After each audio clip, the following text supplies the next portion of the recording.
ये तो आपको वचन देते हैं कि यदि भविष्य में हम लोग सरकार में आए तो आज जो लोग नक्सल, जिनको नक्सल कहा जाता है और जिनके हाथों में जो कमीशन, सीओ के कमीशन, थाना प्रभारी के कमीशन, मुखिया के कमीशन, सरपंच के कमीशन, विधायक के कमीशन, एमपी के कमीशन, तो है कमीशन को खाने वाला को कमिश्नर बोला गया है। आज भी भारत देश में कमिश्नर चलता है।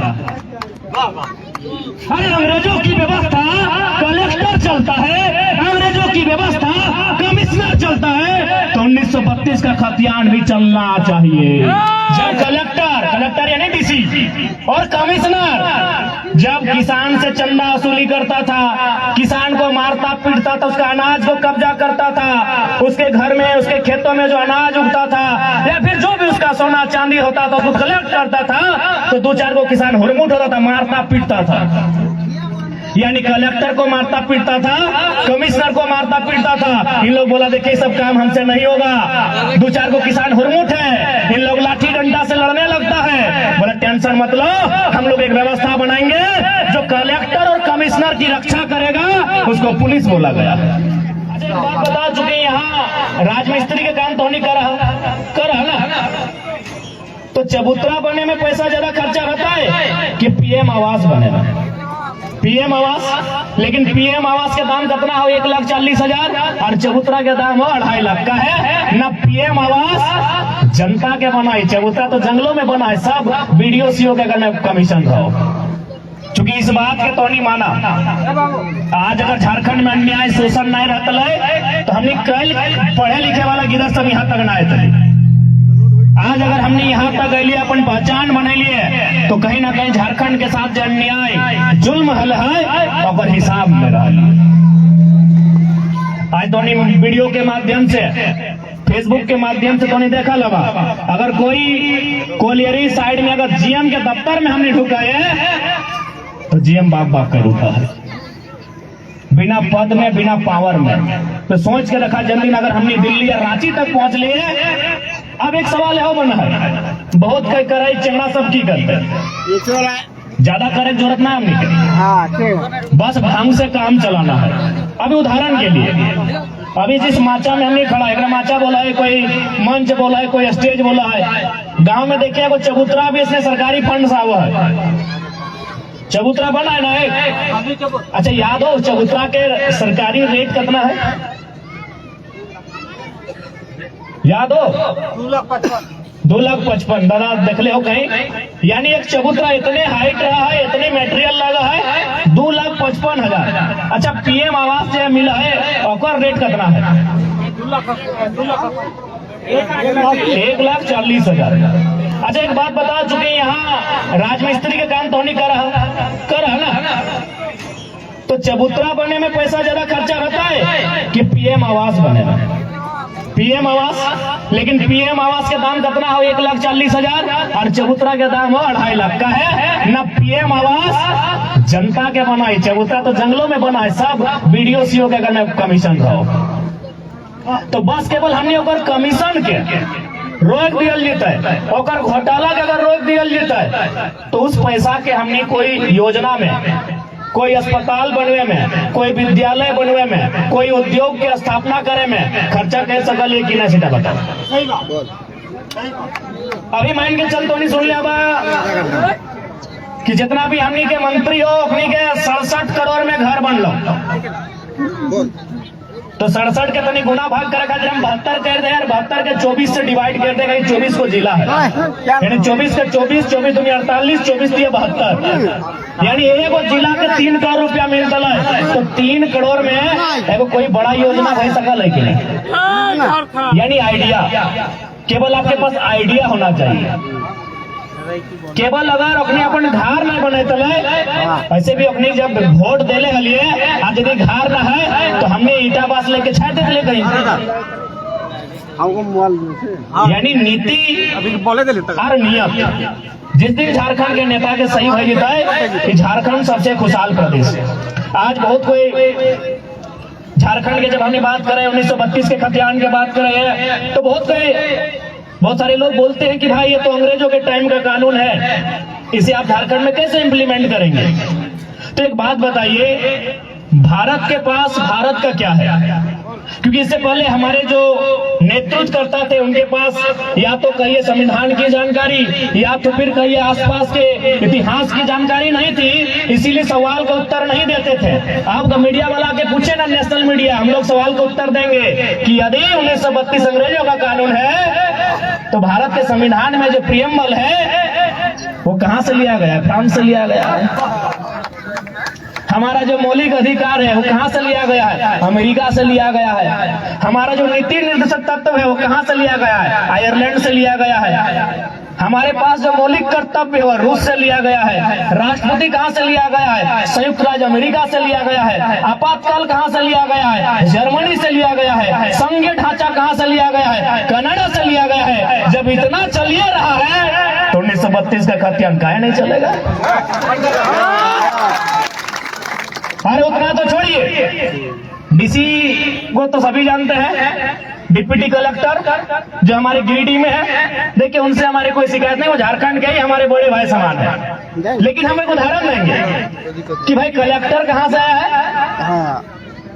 जो लोग बोलते हैं कि अंग्रेजों का कानून है, अंग्रेजों के टाइम का कानून है, तो बताइए कलेक्टर कहां से आए हैं? अरे भाई कलेक्ट के मतलब की व्यवहार है इकट्ठा करना। कलेक्ट के माने की तो की इकट्ठा करना। अंग्रेज के टाइम में जब गांव गांव जाके जमीन के रेवेन्यू इकट्ठा करना, लगान बोझा है ना, यानी लगान उठे इकट्ठा करना, टैक्स इकट्ठा करना, जकरा को अधिकारी डिप्यूट करल हला ओकरे कलेक्टर बनल गया हला। अभी भी कलेक्टर चल रहा है कि नहीं? अब आवे वो कमिश्नर जो हमने के हजारीबाग में हो, हजारीबाग हमने सबके प्रमंडल में वो कमिश्नर बैठा है ना। तो कमिश्नर के मतलब कि न कलेक्टर ने जो पैसा कलेक्ट किया है, कलेक्टर ने जो चंदा कलेक्ट किया है, उसमें कमीशन लेके काम करने वाले को कमिश्नर कहते हैं। कमिश्नर कहां से आया भाई? कमिश्नर वर्ड कहां से आया? कमीशन से आया। कमीशन तो कमीशन वीडियो के कमीशन, सीओ के कमीशन, थाना प्रभारी के कमीशन, मुखिया के कमीशन, सरपंच के कमीशन, विधायक के कमीशन, एमपी के कमीशन, तो है कमीशन को खाने वाला को कमिश्नर बोला गया है। आज भी भारत देश में कमिश्नर चलता है। अरे अंग्रेजों की व्यवस्था कलेक्टर चलता है, अंग्रेजों की व्यवस्था कमिश्नर चलता है, तो 1932 का खतियान भी चलना चाहिए। अब हम दो चार को देख रहे हैं, हमारे पुलिस के जवान भी आए हैं भाई लोग। खैर आप लोग को जोहार, सब झारखंडी है, लेकिन एक उदाहरण देंगे। पुलिस क्यों बना? पुलिस की जरूरत क्यों पड़ी? आप इतिहास को पढ़िएगा, इतिहास को समझिएगा। जब कलेक्टर यानी डीसी और कमिश्नर जब किसान से चंदा वसूली करता था, किसान को मारता पीटता था, उसका अनाज को कब्जा करता था, उसके घर में उसके खेतों में जो अनाज उगता था या फिर जो भी उसका सोना चांदी होता था उसको कलेक्ट करता था, तो दो चार को किसान हुरमुट होता था, मारता पीटता था। यानी कलेक्टर को मारता पीटता था, कमिश्नर को मारता पीटता था। इन लोग बोला देखिए सब काम हमसे नहीं होगा, दो चार को किसान हुरमुट है, इन लोग लाठी डंडा से लड़ने लगता है। बोला टेंशन मत लो, हम लोग एक व्यवस्था बनाएंगे जो कलेक्टर और कमिश्नर की रक्षा करेगा, उसको पुलिस बोला गया। तब क्या हुआ? तब भारत देश में कानून बना, इंडियन पुलिस एक्ट 1861। क्या कानून बना? Indian police act 1861। और उस पुलिस को क्या काम मिला? खैर हमारे भाई हैं, इनसे हमारी कोई शिकायत नहीं है, हमारे गांव के ही है, लेकिन इतिहास को जानना होगा। उनको ये काम दिया गया कि आपको कलेक्टर को बचाना है, आपको कमिश्नर को बचाना है और आपको ईस्ट इंडिया कंपनी को बचाना है। ईमानदारी से बोलिए, आज भी कलेक्टर, आज भी कमिश्नर और ईस्ट इंडिया कंपनी को पुलिस बचाती है कि नहीं बचाती है?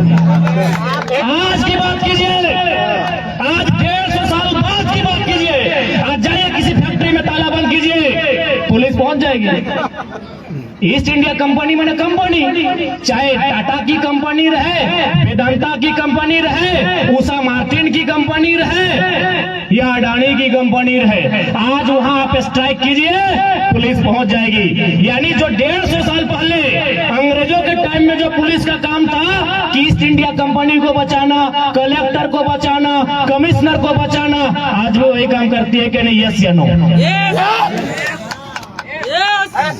अगर आपको लगता है नहीं तो चलिए, टुंडी में हाथी घुसा है, नवाडी में हाथी घुसा है, कहिए पुलिस लोग रखवाली करेगा? कहे भाई, यदि आम व्यक्ति के लिए पुलिस बना है तो मेरा घर तोड़ा जा रहा है, मेरा गांव तोड़ा जा रहा है, मेरा खेत उजाड़ा जा रहा है, वहां पुलिस काहे नहीं? लेकिन पुलिस वालों कोई कसूर नहीं है, कानून का कसूर है। ये कानून ही बना है पूंजीपतियों को बचाने के लिए, ये कानून ही बना था ईस्ट इंडिया कंपनी को बचाने के लिए, ये कानून ही बना था कलेक्टर और कमिश्नर को बचाने के लिए। वे वही काम कर रहे हैं आज भी। नहीं, अब लोग सवाल करते हैं, बहुत सारे लोग हमको बोलते हैं नहीं कंपनी टैक्स देती है, तो हम बोले किसान का खेत टैक्स नहीं देता है क्या? हम भी तो रसीद कटाते हैं। किसान का खेत टैक्स नहीं देता है क्या? अरे हम भी तो रसीद कटाते हैं। तो वास्तव में अगर भारत का संविधान, भारत की कानून अगर किसानों की बात करती है, तो जब किसान खेती करे उसमें जंगली सुअर घुसे, उसमें हाथी घुसे, पुलिस और डीएसपी को वहां भी जाना चाहिए। कभी गया है? क्या मतलब है इसका भाई? क्या मतलब है इसका? इसका यही मतलब है कि अंग्रेजों ने जिसके लिए कानून बनाया था वही कानून आज भी चल रहा है। जब इतना सारा चीज आज चल रहा है तो 1932 का खतियान भी चलना चाहिए। आइए ना डिबेट कीजिए ना, कौन डिबेट करता है? अरे इनको चुंगू मुंगुल लोगों को कहा बैठाते हैं? कलेक्टर और कमिश्नर को हमारे बगल की टेबल में बैठाइए, कौन तो से पढ़ते थे? बैठाइए उनको।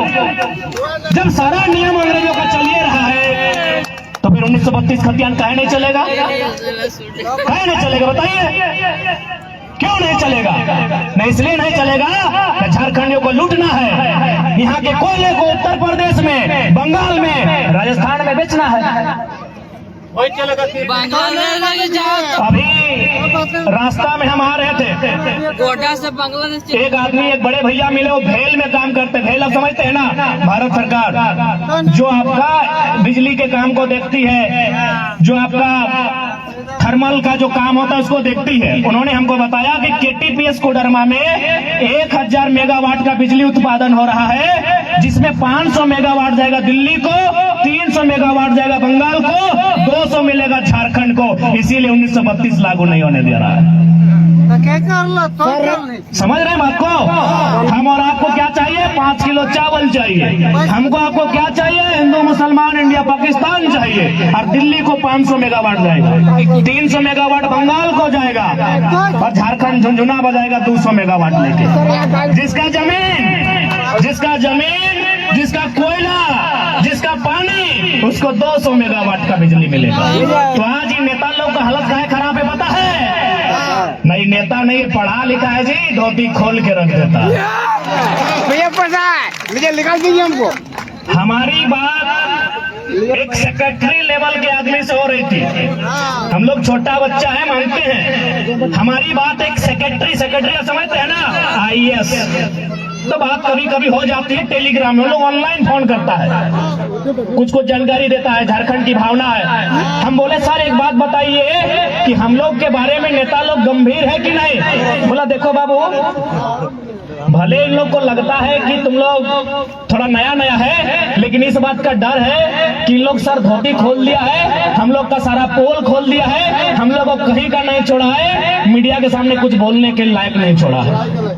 ये सेक्रेटरी लेवल का जब चर्चा होती है तो हमारी चर्चा इस कदर होती है कि लोग इतना जानकारी दे दिया झारखंड को, इतना 2 साल में लोग पिला दिया कि झारखंड के कोई बच्चा नियम कानून का बात करता है और विधायक लोग का धोती खोल। तो आज चूंकि हम लोग नेतृत्व की बात कर रहे हैं, रोजगार की बात समझ में आई, पलायन की बात समझ में आई, 1932 के खतियान की बात समझ में आई। क्योंकि हम जिस क्षेत्र में खड़े हैं इसे पीर ताड़ का क्षेत्र कहा जाता है, इसे नक्सल प्रभावित क्षेत्र कहा जाता है। पागल हमारा बना क्या गिरिडीह के एमपी में या गिरिडीह के एमएलए में इतना हिम्मत है कि नक्सलिज्म पर वो खुला टेबल टॉक करे? हिम्मत है। गिरिडीह के एमपी में, गिरिडीह के एमएलए में इतना साहस है कि वो नक्सल पर अपनी राय रखे। जिगरा चाहिए। चूंकि पीरटांड नक्सल प्रभावित क्षेत्र है, आज हम पीरटांड में खड़े हैं, तो हम ये तो आपको वचन देते हैं कि यदि भविष्य में हम लोग सरकार में आए तो आज जो लोग नक्सल, जिनको नक्सल कहा जाता है और जिनके हाथों में जो बागी बन के हथियार उठाते हैं, हम लोग एक ऐसी व्यवस्था बनाएंगे, उन्हें हल थमाएंगे, उनसे खेती करवाएंगे। अब सवाल उठता है कि नक्सली, यहाँ देखिए जितने लोग पुलिस कर्मी हैं, ये मिडिल क्लास फैमिली के लोग हैं। अगर ये अडानी अंबानी परिवार के होते या किसी अरबपति परिवार के होते, हम लिख के बोल देंगे। इनका बाप बोलता है सब करिए पुलिस के फॉर्म नहीं भरिए, पूछ लीजिए जाके। प्रैक्टिकली बात कीजिए, प्रैक्टिकली, इमोशनली बात नहीं करना है, प्रैक्टिकली सोचिए। आज जितने भी पुलिस के बंधु हैं सब हमारे गांव घर के हैं, सब किसान परिवार से हैं, मिडिल क्लास फैमिली से हैं। अगर ये किसी अरबपति का बेटा होते, इनका बाप बोलता कुछ भी करिए बेटा पुलिस के फॉर्म नहीं भरिए। सच्चाई है कि नहीं है बताइए। यानी पुलिस का फॉर्म वही भरता है जो किसान का बेटा होता है, पुलिस का फॉर्म वही भरता है जो मिडिल क्लास फैमिली का बेटा होता है। जाइए सबसे पूछ के आइए, अगर नहीं है सच्चाई तो कल से हम भाषण देना छोड़ देंगे। अब देखिए, अब सिस्टम को देखिए, एक तरफ नक्सलिज्म, एक तरफ सीआरपीएफ। मान के चलिए कभी अगर इनके बीच मुठभेड़ हुआ, बराबर होता है, या तो पुलिस वीरगति को प्राप्त हो या फिर किसी नक्सली की जान जाए। दोनों का बैकग्राउंड पता कीजिएगा, दोनों एक मिडिल क्लास फैमिली का, गरीब लाचार का, एक किसान का बेटा होता है। दोनों तरफ पूरे भारत में हिम्मत किसी का नहीं है इस बात पे खुल के बात करे। कोई मरे, अगर वो सैनिक है, सिपाही है, अगर वो वीरगति को प्राप्त करता है, उसका भी बैकग्राउंड एक लो क्लास फैमिली का होता है। और जो नक्सली उधर ढेर हो जाता है, उसका भी बैकग्राउंड एक मिडिल क्लास फैमिली, एक लोअर क्लास फैमिली, एक किसान का बेटा होता है। तो भाई दोनों लड़ता क्यों है? लड़ता क्यों है सुन लीजिए। एक पढ़ा लिखा नेतृत्व और पढ़ी लिखी जनता ही नक्सलवाद को कंट्रोल करेगी, बाकी कोई कानून नक्सलवाद को कंट्रोल नहीं कर सकता है। अभी मान के चलिए गिरिडीह का सांसद कोई रहे, XYZ कोई चुनाव लड़े, मान के चलिए 2000 बूथ पड़ता है, एक बूथ में 10,000 उसका लीगल खर्चा होता है, जो बूथ खर्चा हम लोग बोलते हैं। प्रचार में और ये मुखिया सबके अभी नियम चल है 5-5 लाख तो अलगे है। यानी एवरेज नहीं करने से भी एगो एमपी एक सीट में कम से कम 30 करोड़ एवरेज खर्चा करता है, 50 करोड़ खर्चा करता है एक एमपी। जो जीता वो भी और जो हारा वो भी, जो तीसरे नंबर में रहा थोड़ा कम। यानी एक सीट में, ध्यान से सुनिएगा मेरी बात को, क्योंकि हम लोग सिर्फ विधायक सांसद बनने नहीं आए हैं, हम व्यवस्था को बदलने आए हैं, लोगों को उनकी विचारधारा को बदलने आए हैं। यानी एक सीट में एवरेज 1 अरब का खर्चा होता है। एक सीट में एक एमपी चुनाव में 1 अरब होता है। चुनाव आयोग का मत देखिएगा, 60,000 करोड़ चुनाव आयोग का अलग खर्चा है। बैलेट में, चुनाव में, कैंपेनिंग वो खर्चा नहीं, नेताजी का खर्चा है। अब भारत देश में 543 जगह चुनाव होता है, एक सीट में 1 अरब, तो 543 सीट में 543 अरब, 543 अरब रुपया एवरेज खर्चा होता है लोकसभा चुनाव में। अब बताइए, इन नेता लोग, इस सांसद लोग अपना बाप का खेत बेच के पैसा देता है? जी नहीं, ये लोग चंदा लेता है। किससे लेता है? कभी अडानी से लेता है, कभी वेदांता से लेता है, कभी टाटा से लेता है, कभी आदित्य बिरला ग्रुप से लेता है, कभी लोग बजाज से लेता था, चंदा लेता है। अब मान के चलिए नेताजी को तो हमने चंदा में नेताजी खर्चा किए थे, हमको भी दिए थे, हमने तो वोट दे दिया।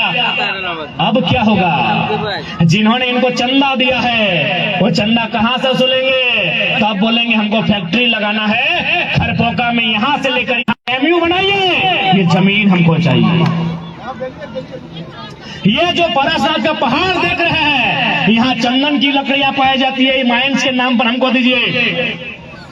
हसदेव पहाड़ उसी का उदाहरण है, क्योंकि भारतीय जनता पार्टी ने एक बहुत बड़ा पैसा अडानी से लिया है। आज अडानी के लिए 10,000 लोगों का वहां कत्ल किया जाएगा।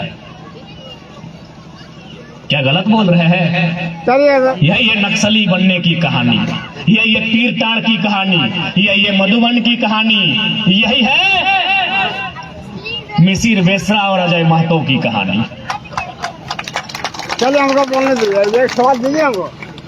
इसलिए अगर आप कंपनियों के लोग चंदा नहीं लेगा, अगर फैक्ट्रियों का चंदा नहीं लेगा, तो कोई माँ का बेटा नक्सली पैदा नहीं होगा, क्योंकि वो खेत उसका होगा, उस किसी नेता के और किसी कंपनी के बाप का नहीं होगा।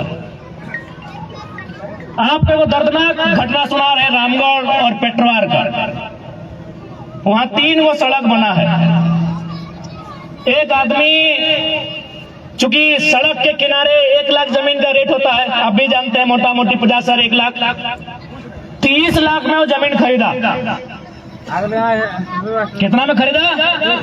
30 लाख में, चूंकि सड़क के किनारे था। अब वहां सरकार का रोड पास हुआ तो सरकार तो 1 लाख नहीं देगा, सरकार सर्किल का आंकड़ा देखेगा। तो सर्किल में रेट क्या है? उस सर्किल में रेट था 16,000। आप बताइए, वो इंसान नक्सली बनेगा या पूरा परिवार के साथ आग लगा लेगा या मने खाना के साथ जहर पी लेगा? 30 लाख खर्चा हुआ था जमीन खरीदने में, और उस जमीन को सरकार ने कितना में लिया? 3.5 लाख में। कहे न सदन में आपका लीडर नहीं है, सदन में आपका लीडर नहीं है। अगर आपका लीडर होता तो सड़क के बीच आके खड़ा हो जाता, जहां बुलडोजर चलता उसके बीच खड़ा होता और बोलता पहले उचित मुआवजा लगाओ, हम जाएंगे रुकेंगे, एक पर मुआवजा लगाओ। लेकिन चूंकि लीडर लोग चंदा लेता है, 5 लाख 10 लाख चंदा लेता है, इसलिए आज हमारी ये स्थिति है। 2024 5 किलो अनाज में नहीं और दिए के हो तो कह दे हमारे बेटवन के कहीं नौकरी लगाए दे दो, हमें आपत्ति नहीं, हम लोग को वोट नहीं चाहिए। लेकिन अगर आपको वोट को बेचना ही है, यार वोट का पावर को समझते हैं, इसमें क्या है? आप लोग वोट के पावर को ही नहीं समझते हैं। ये वोट का पावर है कि आज इस देश में एक अखबार वाले शख्स को और एक चाय बेचने वाले शख्स को हमने सर्वोच्च गद्दी पर लाया है। और आप अपने वोट को 5 किलो अनाज में बेच रहे हैं, आप अपने वोट को 500 रुपए के नोट में बेच रहे हैं। बेचना ही है तो अच्छा सौदा कीजिए ना भाई, कौन मना किया है? हम लोग खरीदार नहीं है। जो लोग खरीदार हैं, अगर बेचना है 24 में अपने वोट को, तो 500 में नहीं, कम से कम एक वोट को 5-5 करोड़ में बेचिएगा। जो देता है ले लीजिए, जो देता है ले लीजिए, लेकिन इतना कहेंगे आपका वोट का कीमत 500 नहीं है। कहा पता है? जाके पता कीजिए। यहाँ के 5 बार के सांसद रविंद्र कुमार पांडे, कम से कम 300 हैवा है। वोट दिए वाला सब आपके पास क्या गो है जी? अरे एक गो मांगते कि नहीं? हाँ, 300 हैवा है 5 बार के सांसद का। कम से कम उनका 24 जिला में घर है। आपको एक गो हैवा मिला कि नहीं? तो इसलिए अबरी जो भी सांसद में आएंगे, पहले उनको जानिएगा उनका कैरेक्टर क्या है। अगर उसके पास 300 हैवा है तो बोलिएगा 300 अगर आपके पास हैवा है तो कम से कम आपके जो लोकसभा क्षेत्र है उसमें 300 गांव आता है, एक गांव में एक गो दे दीजिए। आपको क्या मिले, जनता को क्या?